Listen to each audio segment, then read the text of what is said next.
其实女性在更年期过后，因为荷尔蒙的改变，睡眠呼吸中止症的风险也会大幅度的提升。但其实不管男女胖瘦，如果呢你的颅颜结构呢是有中点凹陷或是下巴后缩，也会大大提升睡眠呼吸中止症的风险哦。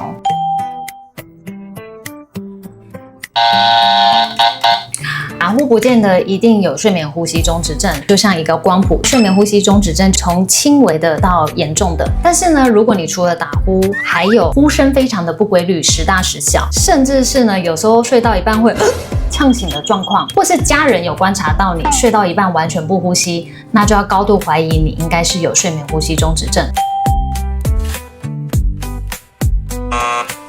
其实不是哦，它就像引发全身慢性病的定时炸弹。首先，肥胖，当我们睡不好或睡眠缺氧的时候呢，这个抑制食欲的瘦数就会下降，很想吃东西的饥饿数就会上升，所以越睡不好就会进入一个越胖越打呼，越打呼越胖的恶性循环。再来失智，当睡觉中的微觉醒很多的时候，大脑就没有办法进入深度睡眠，没有办法有效的排毒，长期下来得到阿兹海默症等失智的几率会是一般人的2倍哦。再来心血管疾病，每晚反复的缺氧会让血管发炎，夜间的血压飙升，特别是重度睡眠呼吸中止症的患者，心血管疾病的几率是一般人的3倍哦。血糖异常，睡眠缺氧容易导致身体的胰岛素阻抗升高，就会让我们的血糖控制会再更差一点，糖尿病的几率是一般人的2到4倍。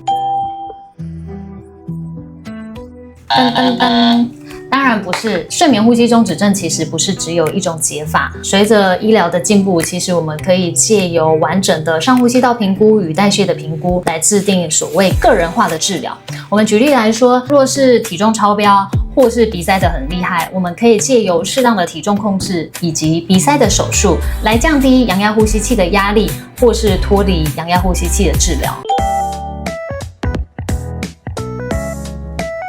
没错，小朋友的表现其实是跟大人非常不一样的。小儿的睡眠呼吸中止症呢，很少是以白天好想睡觉、好想补眠来表现。小朋友呢，大部分是以冲动控制不佳或是学习专注力不好来表现。小儿睡眠呼吸中止症最常见的原因就是扁桃腺肥大。有关扁桃腺的问题，可以去看我们另外一支快问快答的影片哦。如果你和你的枕边人有睡眠不好或是打呼的问题，